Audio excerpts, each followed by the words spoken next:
뜻대로 하시는 여호와 하나님께 대한 내용을 지금 4장 끝났고요. 5장 들어갈 거거든요. 이 내용이 뭐냐면 지금 우리가 구약 역사서하고 신약 성경 다 했죠. 거기에서 강의된 모든 내용들을 종합적으로 지금 여기서 정리하는 거나 똑같습니다.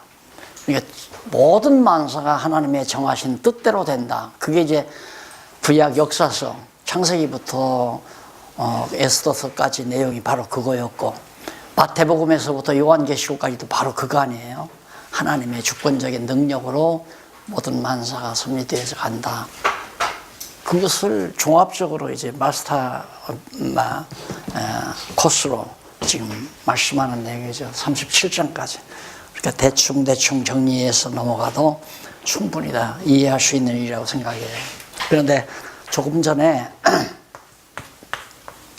악인이 망한다. 악인은 망한다 그러잖아요.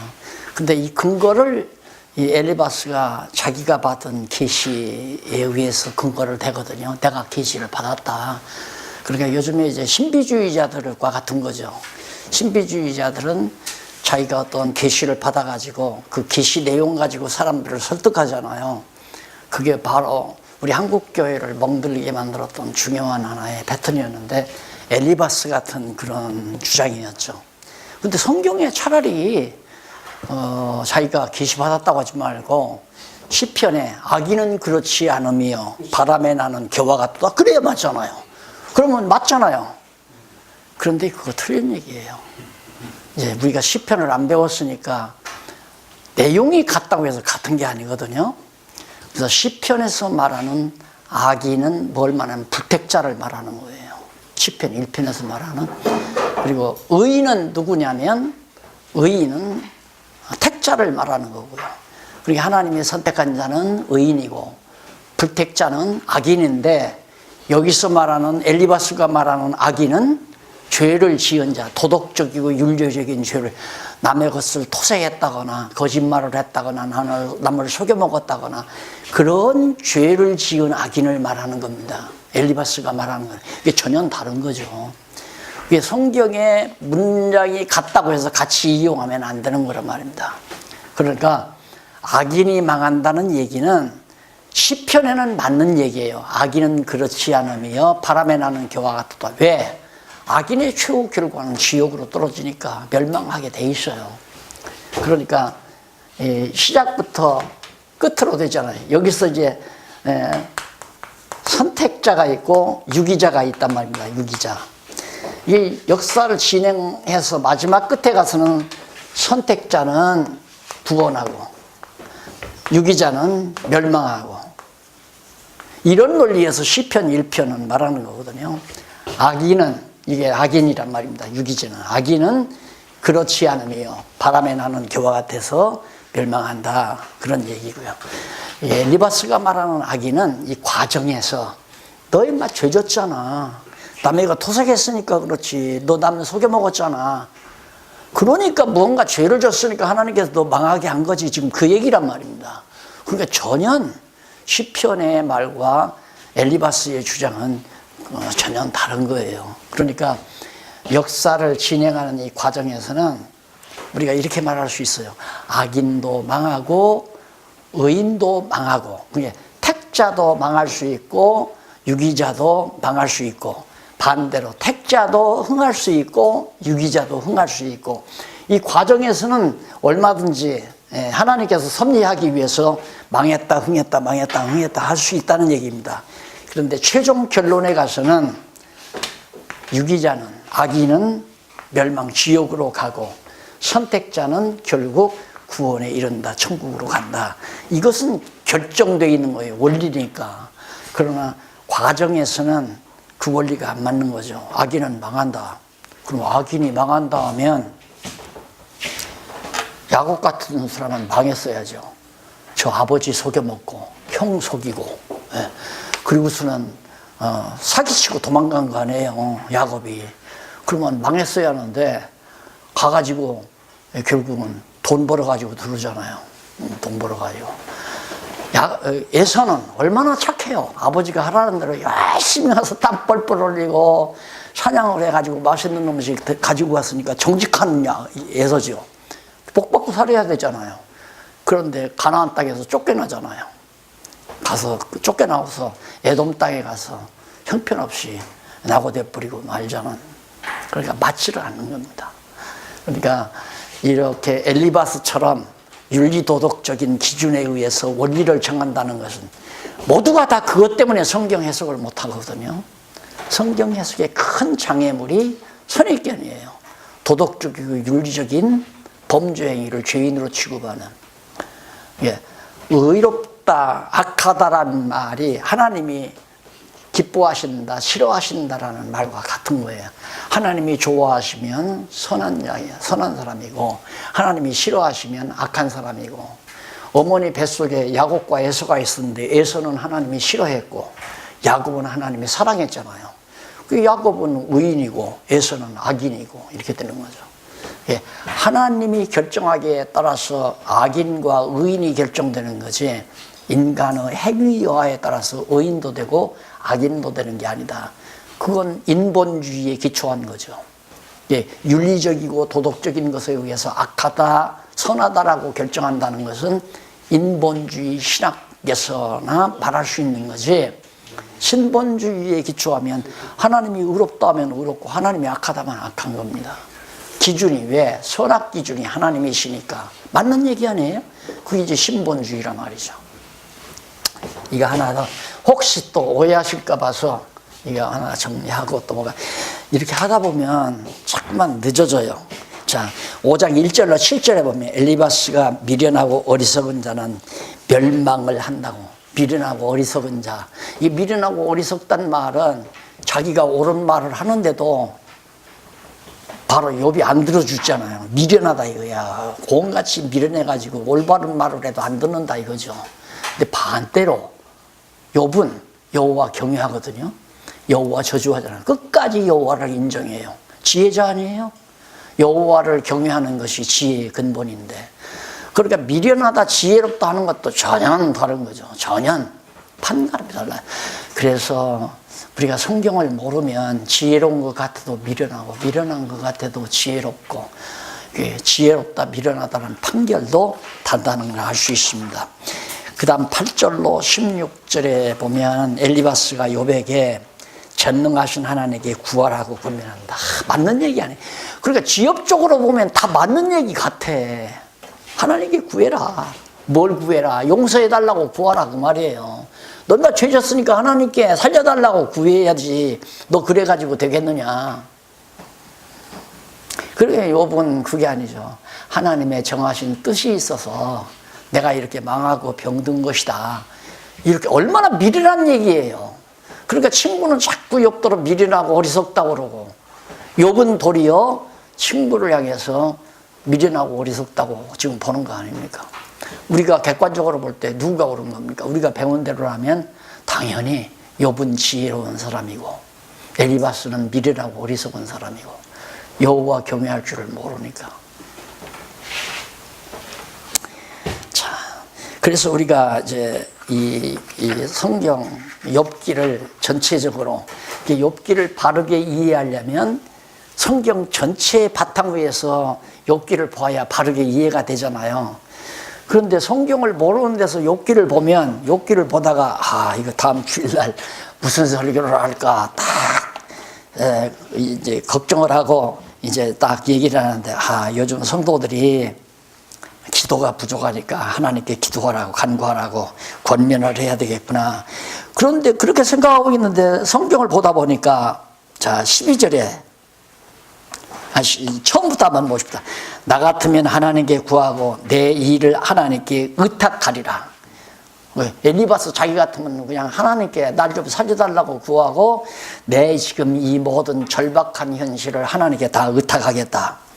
하나님은 크고 측량할 수 없는 일을 행하시며 기이한 일을 셀 수 없이 행하시나니, 비를 땅에 내리시고 물을 밭에 보내시며 낮은 자를 높이 드시고 술보하는 자를 흥기시켜 안전한 곳에 있게 하시느니라. 하나님은 계율한 자의 계교를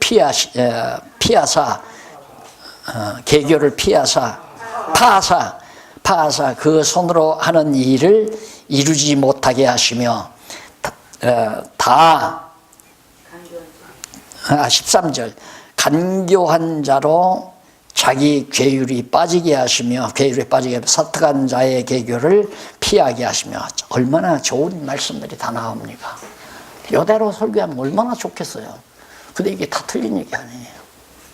그러니까 부분만 보면 맞는 것 같은데 전체를 놓고 보면 틀린 얘기 아니에요. 그러니까 욥기서에 있는 내용을 잘못 인용해가지고 엉터리 같은 얘기를 할 수밖에 없는 결과가 오는 거죠. 그래서 이 단편적인 지엽적인 시각, 성경을 부분만 보고 말한다고 하는 것처럼 위험한 게 없죠. 그걸 보면 지금까지 사실 우리 한국교회뿐만 아니라 개혁자들이 칼빈 같은 경우는 이제 성경 강해 지금 막 이렇게 시리즈로 남아 있는 거 있잖아요. 그 칼빈이 그게 저술한 게 아니라 칼빈이 가서 성경 읽고 그냥 해설하는 거 그 제자들이 이렇게 막 카피해서 그렇게 찍어내는 거죠. 그러니까 어떻게 보면 그냥 조직도 없고 체계도 없고 논리도 없이 그때 그냥 칼빈의 머릿속에 스쳐가는 내용들을 말한 걸 기록한 것이지만은 어쨌든 그렇게 전체를 보고 전체를 성경을 강의하려고 노력을 했어요. 그런데 그 체계를 잡지 못하니까, 전체의 체계를 잡지 못하니까 이런 지금 현재 5장 내용 같은 것들도 도리어 엉뚱하게 이 내용을 긍정적으로 보는. 이게 긍정적으로 보려면 엘리바스의 시각을 바꿔야 돼요. 시각을. 근본적인 바탕을 바꿔야 한다고요. 근데 지엽적으로는 다 맞는 얘기죠. 하나님은 기이한 일을 행하시고 낮은 자를 높이기도 하고 높은 자를 낮추기도 하고. 근데 그 모두가 다 뭐에 의해서? 행위에 의해서. 인간의 행위에 따라서 선한 일을 행하면 하나님이 높이시고 나쁜 일 하면 하나님이 낮추시고, 그걸 전제로 하니까 이게 다 틀린 얘기라고 말이에요. 그 다음 넘어가서 5장 17절로 27절에 보면 엘리바스가 욥에게 징계받는 자는 복이 있다고 위로를 합니다. 징계받는 자는 복이 있다. 이게 맞는 것 같잖아요. 사랑하는 자에게는 하나님의 징계가 없으면 사생자다. 하나님이 사랑하는 자가 아니다. 성경이 있잖아요. 맞잖아요. 근데 욥이 지금 징계를 받는다고 하니까 그게 틀렸다는 얘기예요. 그러니까 욥은 징계가 아니라 말입니다. 연단이죠. 연단.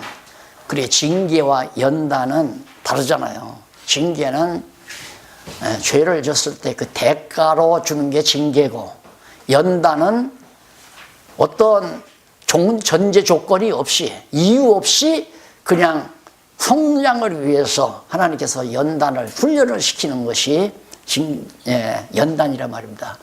그러니까 군대들을 소집해서 훈련소에서 훈련시키는 건 연단이에요. 그 군대가 예를 들어서 100명이라고 합시다. 100명인데 너는 착하니까 너는 빠져. 이 사람들 다 연단을 시켜야 되니까. 너는 나쁜 놈이지. 너는 이번에 훈련 받아. 그거 아니잖아요. 착한 아이나 나쁜 아이나 할 것 없이 다 몽땅 다 100명 모두가 다 훈련장에 가서 연단 받잖아요. 마찬가지로 하나님께서도 연단은, 징계는 깨닫게 하기 위한 채찍이에요. 아직 어리석어서 깨닫지 못하면 깨닫게 하기 위해서 하나님이 때리는 거지만은, 연단은 하나님께서 강하게 만들기 위해서, 튼튼하고 견고하게 세우기 위해서 훈련시키는 걸 연단이라고 하죠. 그래서 징계받는 자는 복이 있다. 너 참 복이 있다. 너 하나님께서 지금 징계받고 있다. 너는 잘못했으니까 하나님이 지금 징계 때리는 거 아니야. 복이 있는 줄 알아. 그러니까 지금 너 빨리 회개하고 하나님 앞에 잘못했다고 구해, 빌어. 이거 아니에요. 꼭 지금 아까 우리 박 목사님 말했는데 어떤 그 사람 누가 와서 빌으라고 돈 갖고 와서 난리라고 그러는데, 그런 사람들이 다 성공했죠. 부흥사도들로서. 하나님 앞에 사죄의 힘을 가지고 와서 내가 죄 용서해 주는 사죄 기도해 줄 테니까 특별 안수 기도를 한다. 그래야 돈봉투 잔뜩 걷어들이고 이 짓들을 한 거 아닙니까? 말도 안 되는 얘기죠. 근데 그런 사람들이 귀가 가벼운 순진한 성도들이 다 썩는단 말입니다. 다. 사실 이 세상 살다 보면 하나님 뜻대로 사는 분들이 많지 않잖아요. 하나님 뜻을 다 어기고, 오늘 또 하나님 뜻대로 못 살았구나. 미워했고, 또 속에 욕심도 가졌고, 오늘 또 내가 하나님 앞에서 해야 될 일을 못했고, 오늘 또 신방을 가야 하는데 내가 못했고, 모두가 다 죄송스러운 것 뿐이죠. 성도들은. 순진할수록 전부 죄송스러운 게 더 많은 겁니다. 인간적으로 순진할수록. 그런 사람들이 이제 이런 엘리바스 같은 사람한테 얻어 걸리면 나가 떨어지는, 녹아나는 거죠. 엘리바스 말은 다 거짓말 아니에요. 잘못된 말. 욥이 절대 징계받는 게 아니라 하나님께서 까닭 없이 연단시키는 거죠. 강하게다. 자, 그쯤 되고 나니까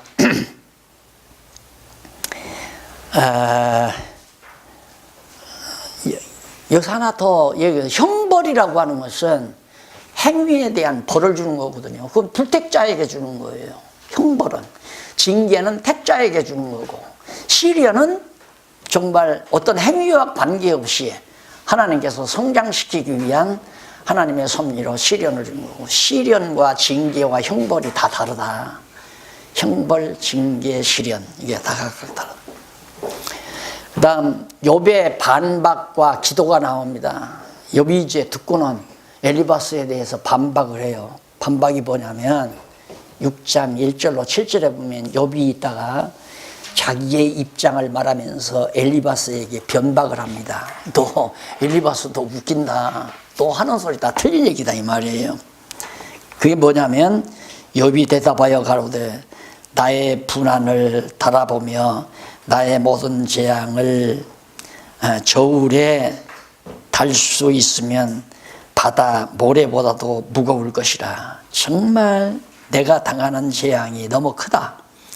무거울 것이라. 그러므로 하여 나의 말이 경솔하였구나. 내 말이 경솔하다는 건 뭐냐면 생일을 저주하고 잉태를 저주하고 출생, 안 죽고 태어난 걸 저주했잖아요.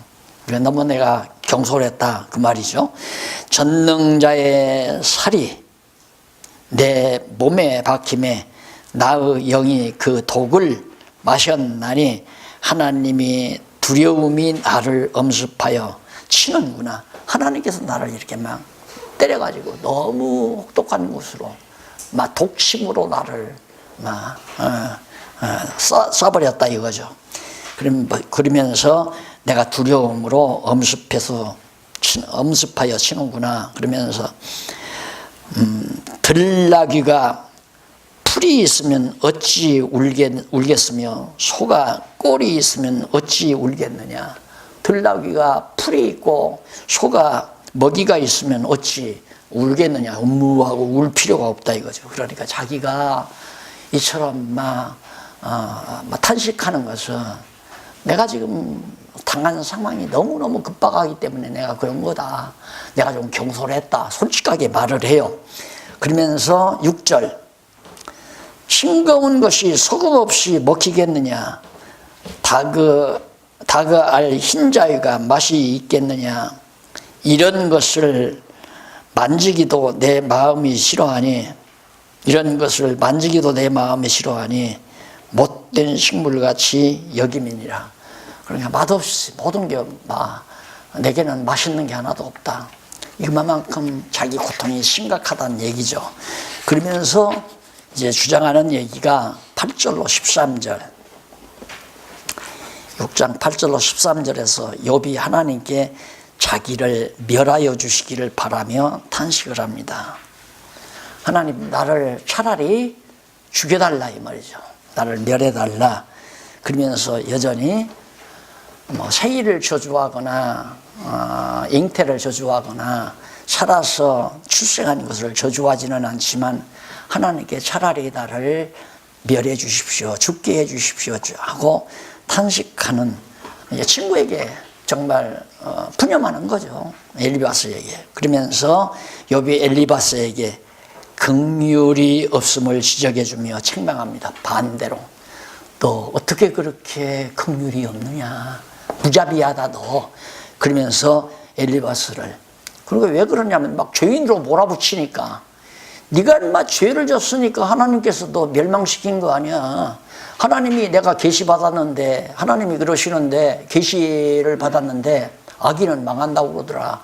그러니까 뭐 너 망한 것은 악인이니까 망한 건데 하나님께 사죄하고 용서를 비례할 거 아니냐. 그리고 무자비하게 말을 했다 이거죠. 그걸 바로 욥이 엘리바스에게 책망하는, 도리어 반대로. 이걸 보면 욥이 얼마나 하나님께 대한 확신을 가지고 있는가를 알 수 있잖아요. 오죽하면 넘어가죠. 그런가, 정말 그러지도 모르겠다. 내가 어찌 죄를 안 질 수 있겠는가. 하나님 모르는 사이, 나도 모르는 사이에 하나님께 지은 죄 때문에 하나님께서 나를 망하게 했나 모르겠다. 그렇게 넘어갈 텐데 욥은 너무 분명했어요. 뭐에 대해서? 하나님은 정하신 뜻대로, 자기에 대한 정한 뜻이 있는데 이 뜻대로 하나님께서는 지금 섭리해 간다. 이걸 정말 확실하게 믿고 있기 때문에 반대로 엘리바스를 반박할 수 있는 그런 힘이 그에게 있었던 거죠. 그 다음 7장 1절로 6절에 보면 욥이 자기가 당하는 고통스러움을 진술하며 탄식하는 내용입니다. 뭐 이것도 이제 친구에게 푸념하는 거죠. 내가 지금 얼마나 고통스러운 줄 아느냐. 오죽하면 내가 죽음을 바라겠느냐. 그런데 너는 나한테 도리어 비수를 꽂느냐. 너 죄졌으니까 그렇게 당하니까 하나님께 회개하라고.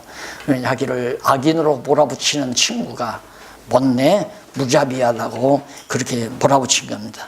반박을 한 겁니다. 그러면서 욥이 하나님께 기도를 하는 내용이 11절로 21절에 나와요. 역시 똑같은 거예요. 하나님께 기도하면서 죽기를 소원하고 사죄, 용서해 주기를 바랍니다. 바라고 있습니다. 그 용서는 죽기를 바라는 이것을 용서해 달라는 거죠. 그게 하나님은 죽이지 않을 걸 알지만 나는 지금 죽기를 원합니다. 반대죠. 예수님은 할 수만 있으면 이 쓴자를 내게서 떠나게 해 주십시오. 그건 예수님 자기 육신의 뜻 아니에요? 그런데 그렇게 구하다가 내 뜻대로 마옵시고 아버지의 뜻대로 하십시오 구하잖아요. 욥은 반대예요. 차라리 나 죽기를 원합니다. 그러나 내가 이렇게 하나님의 정하신 뜻이 아닌데도 내가 죽기를 원하는 거 용서해 주십시오 하고 기도를 하는 것이 바로 용서해 달라고 기도하는 것이 21절까지 나오죠. 자, 너무너무 정말 너무 자기 지금 고통이 너무 심해서 거의 15절에 나오죠. 이러므로 내 마음이 숨이 막히기를 원하오니 뼈보다도 죽는 것이 나으니이다. 그러면서 내가 생명을 싫어하고 항상 살기를 원치 아니하오니 나를 놓으소서. 나를 좀 제발 붙들지 말고 나를 놓아주십시오. 죽게. 그러면서 내 날은 헛것이니이다. 이렇게 사는 건 다 헛된 겁니다. 사람이 무엇이간데 주께서 크게 여기사 그에게 마음을 두시고 아침마다 건징하시며 분초마다 시험하시나이까. 어째서 나를 놓지 않고 분초마다 똑딱 이 분초마다 하나님 나를 일절 놔주지 않고 그렇게 붙들고 그냥 보질게 이 고통을 나에게 주십니까? 그러면서 주께서 내게서 눈을 돌이키지 아니하시나이까? 왜 붙들고 있고 눈으로 나를 끝까지 바라보고 계십니까? 나의 침 삼킬 동안도 나를 놓지 아니하시기를 어느 때까지 하시겠습니까? 아버지여 아버지 어찌하여 나를 버리시나이까 하고 예수님이 십자가상에서 한 것이 연상이 되잖아요. 사람을 감찰하시는 자여 내가 범죄하였은즉 쓴들 주께 무슨 해가 되오리까. 참 이 내용이 저를 너무너무 감동시켰어요. 자, 우리가 죄를 전한들, 우리가 오늘 저녁 은행을 턴들, 사람 하나 죽인다고 합시다. 예. 그것이 하나님께 무슨 해가 되느냐 이거예요. 하나님 마음, 내가 사람 죽였다고 은행을 털었다고 하나님에게 무슨 손해가 있습니까? 욥이 제대로 하나님 알았잖아요. 그러니까 지금 친구 엘리바스는 날들어 죄졌기 때문에 망했다고 그러는데 설령 내가 살인죄를 짓고 강도짓을 했다 한들 하나님께 무슨 손해가 있어서 죄로 인해서 나를 이렇게 망하게 했습니까? 그런 얘기 아닙니까? 그러니까 그건 아니라 이거죠. 자, 그래서 우리가 하나님을 알되 잘못 알고 있는 거죠. 하나님은 그냥 마귀 때문에 늘 골치 아프고, 내가 죄지면 하나님이 막 화가 나가지고 저놈 자식이 저거 죄를 졌구나 해서 늘 막 나를 사정없이 고통을 주고 그런 하나님으로 알지만 욥은 그렇게 생각을 안 했어요. 내가 아무리 죄를 범한다 할지라도 하나님에게는 아무런 피해가 없지 않습니까? 이 말이에요. 하나님 제대로 한 건 신관, 바른 신관을. 어찌하여 나를 관역을 삼아서, 관역이란 화살로 쏘는 관역. 하나님이 그냥 딱 초점을 버리지 않고 관역을 삼아서 자기를 향해서 쏘느냐 이거예요. 그래서 내 죄악이 아니하시며 내 죄악을 제하여 버리지 아니하시나이까. 내가 이제 흙에 누우리니 주께서 나를 부지런히 찾으실지라도 내가 잊지 아니하리다. 이대로 하면 나는 죽습니다. 죽으면 하나님 날 찾아도 그때는 없을 거 아닙니까? 푸념하는 거예요 지금 하나님한테. 자, 이렇게 하면서 이제 엘리바스와 토론을 마칩니다. 마치고 나니까 끝까지 욥은 엘리바스의 논리에 말려들지 않잖아요. 말려들지를 않고 자기가 당하는 고통을 하소연하면서 한탄만 하고 있습니다. 그러니까 옆에서 듣던 친구 하나, 빌닷이라는 친구가, 야, 이 등신아, 그 욥 하나를 설득을 못 시키고 그냥 나오느냐, 내가 나가겠다고 빌닷이 또 나오는 거죠. 빌닷이 욥에게 딱 나와서 변론을 시작합니다. 빌닷의 잘못된 변론입니다. 그러니까 이게 명쾌하게 지금 말하자면 빌닷이 말하는 말은 다 잘못된 말이에요. 이걸 인용해서 설교하면 안 된단 말입니다. 이거 잘못된 말이니까. 그래서 무슨 말을 했기에 8장에서 1절로 7절 보면 수아 사람 빌닷이 스스로 변호하는 욥을 향하여 책망합니다. 이 건방진 자식, 죄 짓고 망했으면 입이 10개라도 할 말이 없지, 그거 아닙니까? 에? 웃기는 거예요. 정말 이게 자꾸 이런 거 보면서 내가 그걸 많이 겪었으니까. 나는 어린 시절 얼마나 순진했던지. 목사님이 다 이제 시골 교회니까 성찬식 때 딱 와요. 그럼 나는 유아 세례 받았고 입교문단까지 했으니까 떡도 먹고 포도주도 마실 수 있잖아요. 근데 목사님이 다 까맣게 가운을 입고 손에다가 하얀 장갑 끼고 딱 하면서 하나님 앞에 근엄하게 기도하고 나서 죄 있는 사람은 떡을 사양하십시오. 딱 낮은 목소리로 쫙 깔아요. 와, 그때 발발발발 떠는 거죠, 나는. 그리고는 얼굴도 못 들고 이렇게 수그리고서 옆는 줄로 옆에 사람을 다 이렇게 보는 거예요.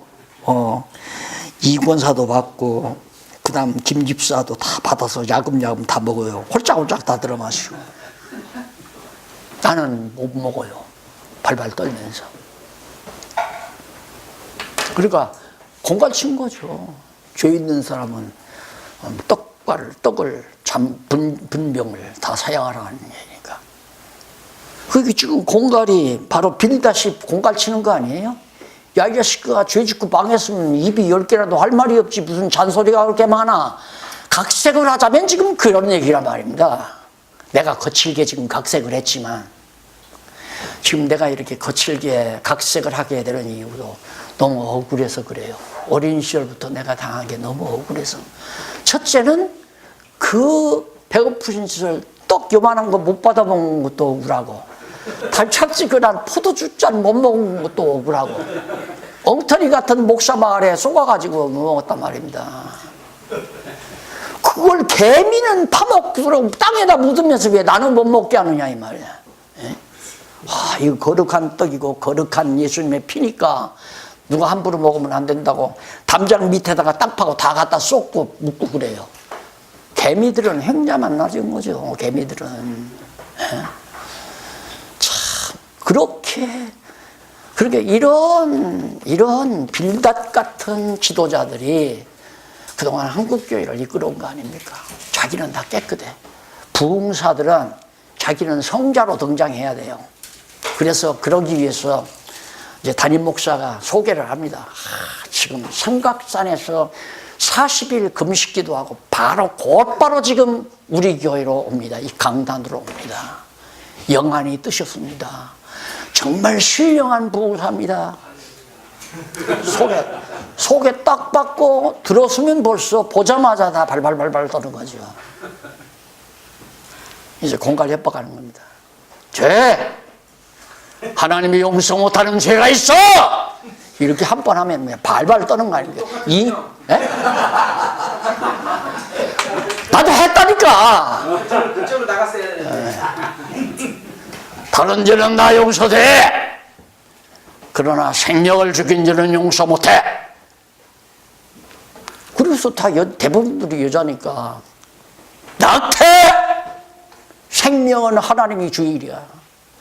그리고 구원받으려고 생각해? 안 돼!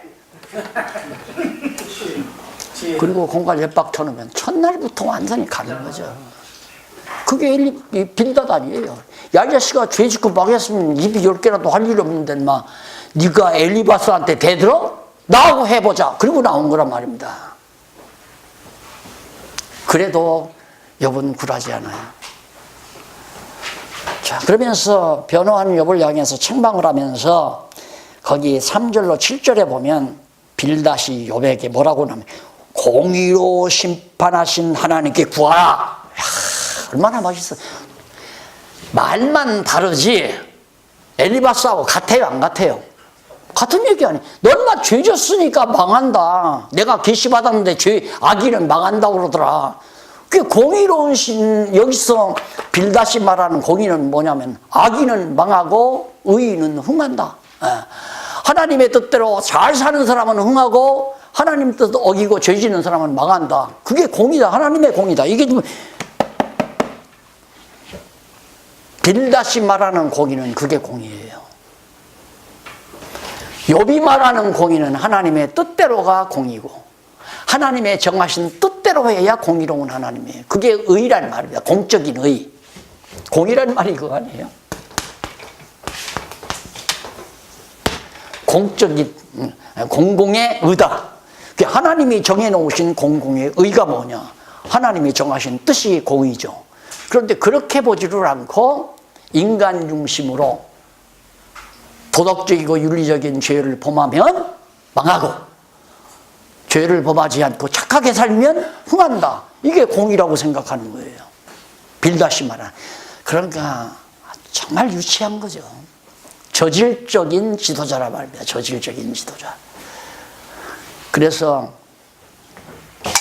죄송하지만 한국 교회는 부흥사들이 다 버려놨잖아요. 여러분, 세속적인 학문이라도 안 그러면 신학이라도 잘못된 신학이지만 미숙한 신학이지만 신학을 제대로 거친 자로서 부흥사가 거의 없습니다. 어떻게 그냥 분소신학 거쳐서 어떻게 해가지고 그런 분들이 좀 비하 발언이 아니라 그런 사람들이 상식적으로 그냥 말하는 상식적으로 이건 누구나 이런 공의는 빌닷이 말하는 공의는 지금 대학 교수들도 말하고 도덕분자들도 말하고 세속적인 모든 사람들이 공의를 그렇게 말하는 거죠. 아버지가 용돈을 줄 때에도 잘한 아들에게는 많이 주고 잘못하는 아들에게는 적게 주는 게 공의롭다 이거예요. 그것이 공이다. 근데 그게 아니잖아요. 아버지가 자식들에게 용돈을 줄 때에는 사랑하고 주는 거예요. 사랑하기 때문에. 그게 잘하고 잘못이 없잖아요. 잘하고 잘못하는 게. 아버지가 사랑으로 용돈을 주기 때문에 잘한 놈도 10,000원 주고 못한 놈도 10,000원 주고.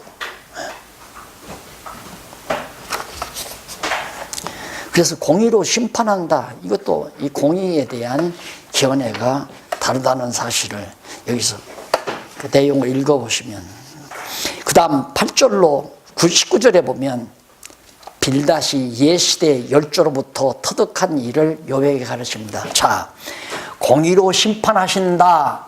이 말의 근거가 어디에 있느냐?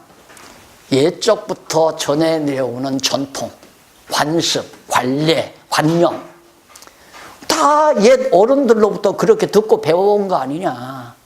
하나님은 공의로운 하나님이다. 그렇게 세속적인 신관이죠. 그러니까 고대 사회는 자연신론, 그러니까 신의 하나님이 존재한다는 확신은 없지만은 신을 전제로 해서 이제 모든 관념을 정하고 생각을 정하고 질서를 정하고, 그러니까 고대 사회에서는 반드시 왕정체제에서 종교가 있잖아요. 그래서 우리나라도 왕정시대에 무당을 받아들였죠. 무당 받아들이다가 이제 이조 시대에는 아마 불교를 받아들이고 이제 그러잖아요. 약하거든요. 사실 왕이 왕궁에 들어앉았으면 많은 수많은 백성들이 오직 왕의 얼굴만 쳐다보고 왕이 잘 먹고 잘 살게 해주겠지 왕만 바라보는데, 왕은 자기가 능력이 없는 거 알잖아요. 그러니까 이 김정은 위원장은 그래도 소금을 먹어서 공부 좀 해가지고 주제파 이러다가 또 붙잡혀가라. 주제파악이지 뭐. 주제파악을 제대로 한 것 같아요.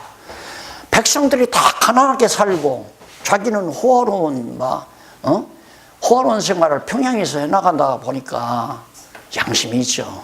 안 그래요? 그런데 저 아버지나 저 할아버지는 권력욕에 사로잡혀가지고 막 격수가 많으니까 정신없이 권좌 누리려고 그러고 하다가 이제는 전쟁 세대가 다 물러가잖아요. 내 세대가 초등학교 때 6.25 맞았잖아요. 6.25 동란 맞아가지고 이제 초등학교 때. 그러니까 내 세대들이 지금 다 죽어간단 말입니다. 비참한 일을 본 사람들이. 그리고 신세대들이 나왔기 때문에 과가 아무리 비참하고 해도 현장 당한 사람하고 현장을 못 본 사람하고는 달라요. 시대가 이제는 좀 편히 살자, 같이 좀 화목하고 살자 이거죠.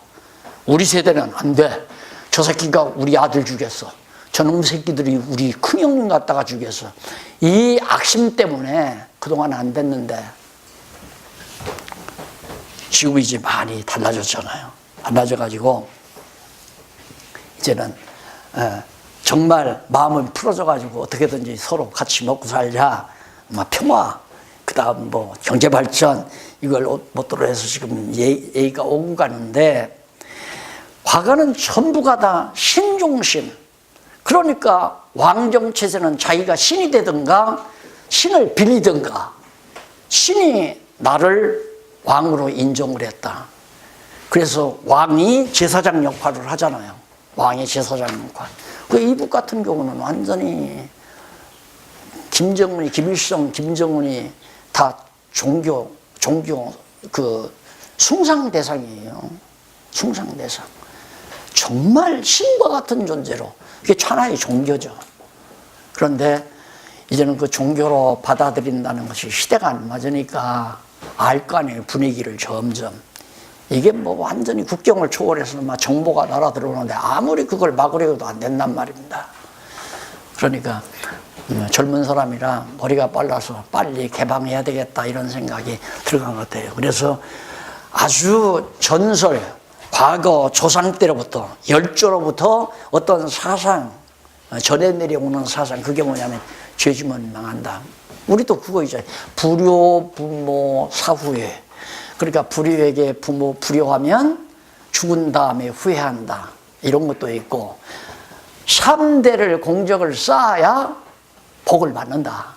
그러니까 요즘에는 뭐 백두산이 3대 적선을 해야 백두산 맑은 날을 본다는데 이번에 김정은하고 문 대통령하고 맑은 백두산 천지 봤잖아요. 그걸 가지고 또 얘기하는. 그러니까 그런 것들이 다 전설에 의해서 전해 내려온 관습이란 말입니다. 그러니까 여기 지금 빌닷은 하나님의 말씀 몇 장 몇 절에 이렇게 말씀했다 이것이 아니에요. 성경 말씀 여기 이르지 않았느냐 이게 아니란 말입니다. 선조들의 전설 우리가 그렇게 들어왔다. 그러니까 너 하나님은 공의의 하나님이야. 네가 어떻게 죄 안 졌는데 하나님이 너 망하게 했겠느냐. 맞잖아요. 우리들의 관습대로라면. 이게 다 무너져야 돼요. 그러니까 성경신학의 핵심은 기존 우리들이 보편적으로 뭐 계시거나 전통관념이거나 그 다음 전통적인 신학사상이거나 이거 완전히 한글이에요. 그러니까 요즘에 뭐 아브라함 카이퍼가 아니라 요즘 최신 신학자 누구야? 예? 예. 새로운 최신 신학자들의 이론 그 다 전통에 의한 거거든요. 전통에 밟아서 자기 관념 이런 것들 이게 다 제거되지 않고는 성경신학을 성경신학대로 받아들이지 않죠. 그래 성경이 이랬다.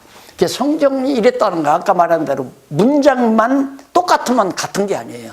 관주도 조심해야 됩니다. 관주 나왔다고 해서 그냥 그걸 인용했다가 하는 바보가 되는 거예요. 문장이 똑같아도 절대 다른 거란 말입니다. 똑같아도. 악인이 망한다라고 시편에 말하고 지금 여기 욥기서의 말은 전혀 전제가 다른 얘기들이란 말입니다. 그래서 열조로부터 나오는 전통적 이거 무시된다는 거. 사람들이 그걸 못 벗잖아요. 전통에서 벗어나지 못한단 말입니다. 그걸 벗어날 수 있는 힘은 오직 성경에서밖에는 얻을 수가 없습니다. 성경에 확신이 없으면 전통에서 못 벗어나요. 전통에 사로잡히죠, 자기가. 그래서 8장 20절로 22절 보면 빌닷은 공의의 하나님을 소개하면서 순전한 욥을 조소합니다. 비소, 조롱하기까지 해요. 조롱하면서 웃어요. 비웃어요. 참 피가 거꾸로 쓸길 아니에요. 공의의 하나님을 강조하면서 자기는 그게 진리예요. 공의의 하나님. 죄지면 망하고 선행하면 흥한다. 이걸 아주 그렇게 아마 생각하지 않는 지도자도 그렇게 많지 않을걸요. 그래서 이게 역사서를 공부하고 나서 에베소까지 공부하고 욥기서로 바로 들어왔어야 하는데 목사님들 아무래도 신약 성경에 대한 관심들이 많을 것 같아서 좀 순서는 바꿨지만은 이제 너무너무 확실해지잖아요. 너무너무 분명해지고 확실해지고 우리들이 과거에 너무 사로잡혀 있고 전통에 사로잡혀 있고 관념에 사로잡혀 있고 전해 내려오는 하나의 관습에 완전히 빠져 있다는 거 우리 부정할 수 없을 겁니다. 거기 한번 잠깐만 읽어보실까요? 짧으니까 20절 하나님은 순전한 사람을 버리지 아니하시고 순전한 사람 버리지는 욥이 아주 순전하다고 했잖아요. 네가 얼마 순전하면 하나님이 왜 버려? 안 버린다 이 말이에요. 순전한 사람을 버리지 아니하시고 악한 자를 붙들어주지 아니한다. 악한 사람은 버린다. 아니하신즉 웃음으로 네 입에 즐거운 소리로 네 입술에 채우시리니 네가 순전하고 의롭다면 하나님이 웃음으로 정말로 내가 악인이 아니라면 또 내 입에 즐거운 소리로 입에다 채울 건데 너를 미워하는 자는 부끄러움을 입을 것이라 악인의 장막은 없어지리라. 비웃으면서 하는 얘기 아니에요. 야 웃긴다 너. 야 하나님은 공의의 하나님인데 내가 순전하다고 웃기는 소리 하지 마. 네가 순전하면 하나님이 널 버리겠느냐? 너 하나님은 악인은 버려도 의인은 안 버리는 거야. 그런데 너 하나님께서 버려가지고 웃음도 사라지게 만들고 즐거움도 없어지게 만들었지 않느냐. 그러면서 비수하면서 욥을 공격하는 말을 듣습니다. 이 말에 욥이 답변을 하죠. 욥이 그 말에 답변하는 내용이 9장과 10장에 나옵니다. 집에 가셔서 욥은 예습을 한번 해보시면 좋겠습니다. 오늘 첫 시간이니까 조금 일찍 끝내야 기분 좋으실 거 아니에요. 4시간만 하고 오늘은 여기까지 9장 10장 꼭 좀 한번 읽어보시고 오시면 좋겠습니다. 이제 방향 잡으셨으니까 기도하십시다.